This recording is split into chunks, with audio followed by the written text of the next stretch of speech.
किसी गांव में एक किसान रहता था। इस संसार में वह बहुत ही गरीब था। उसके पास जमीन का एक छोटा सा टुकड़ा था जिस पर वो खेती करता था। उसका गुजारा अत्यंत कठिन तरीकों से होता था।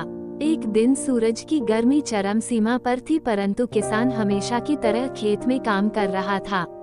पसीने से लथपथ किसान बुआई के लिए खेत जोत रहा था। इसी बीच खेत में खुदाई करते समय जमीन से एक बड़ा सा लकड़ी का बक्सा मिला। किसान ने सावधानी से बक्से को निकाला। पहले तो उसके समझ में नहीं आया कि बक्से का क्या करें। आखिर उसने बक्से को खेत के बाहर रख दिया। उसे साफ करके जो रोटियां वह घर से लाया था वह बक्से में रख दी और अपने काम में जुट गया। दोपहर को जब वह खाने के लिए रोटियां निकलने के लिए बक्से के पास गया तो हैरान रह गया। उसमें रोटियां ही रोटियां भरी हुई थी। तब किसान को पता चला कि वह जादुई बक्सा था। उसमें जो भी चीज डालो उसका 80 गुना होकर बाहर आता। जैसे एक मूंगफली का दाना डालो तो तुरंत उसमें से 80 दाने निकल पड़ते।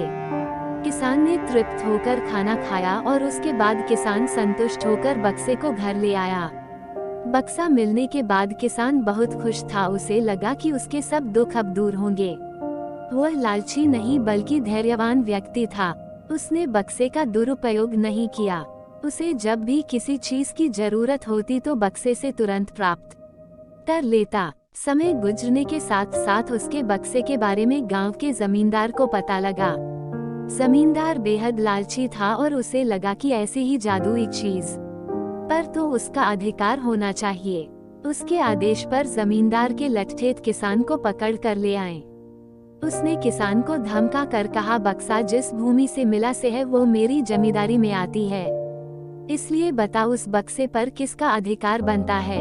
किसान बोला, ये ठीक है हुजूर की यह भूमि आपकी जमींदारी पर आती है, पर बक्सा जिस खेत से निकला है उस पर मैं खेती करता हूँ, अतः इस बक्से पर मेरा अधिकार बनता है। किसान गिड़गिड़ाया, लेकिन जमींदार ने बहुत धमकाया। बक्सा पाकर जमींदार बहुत खुश हुआ, मगर किसान का रो रो कर बुरा हाल था। जमींदार की अब चांदी हो गई। वह जो चाहता बक्से में डालता और उसे कई गुना पाकर खुश हो जाता। कुछ लोगों ने जादुई बक्से की खबर मंत्री जी के पास पहुंचा दी। पहले तो उसे विश्वास नहीं हुआ, फिर उसने अपने विश्वस्त सेवक को बक्से की सच्चाई परखने के लिए भेजा। वहां जो उसने बक्से का जो जादू देखा तो वो मंत्री के पास जाकर सारी सच्चाई बता दी। मंत्री ने जमींदार को बुलाया, फिर उसे डराते हुए कहा, हमें पता चला है कि तुम्हारे पास एक जादुई बक्सा है, उसे तुरंत हमारे हवाले कर दो। इसी जादुई बक्से को हाथ से निकलते हुए देखकर जमींदार की हालात खराब होने लगी। उसने मंत्री जी से बहुत विनती की पर मंत्री नहीं माना।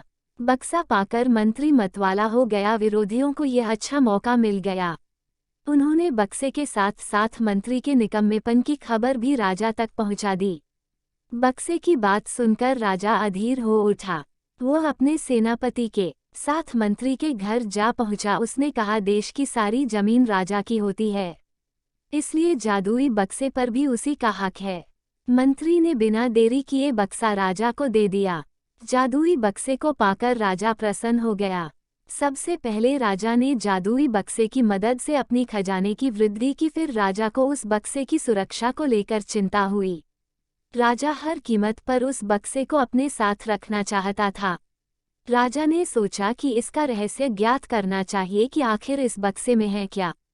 ये जानने के लिए राजा उसमें प्रवेश कर बैठा। जब बाहर निकला तो उसके पीछे पीछे 80 राजा बाहर निकले। असली राजा का कुछ पता नहीं चलता था। वे राजसिंहासन में कब्जा करने के लिए एक दूसरे से लड़ने लगे। ये जानकर किसान को बेहद दुख हुआ। वो अपने आप को कोसने लगा कि कितना अच्छा होता कि मैं बक्से को जमीन में ही गड़ा रहने देता।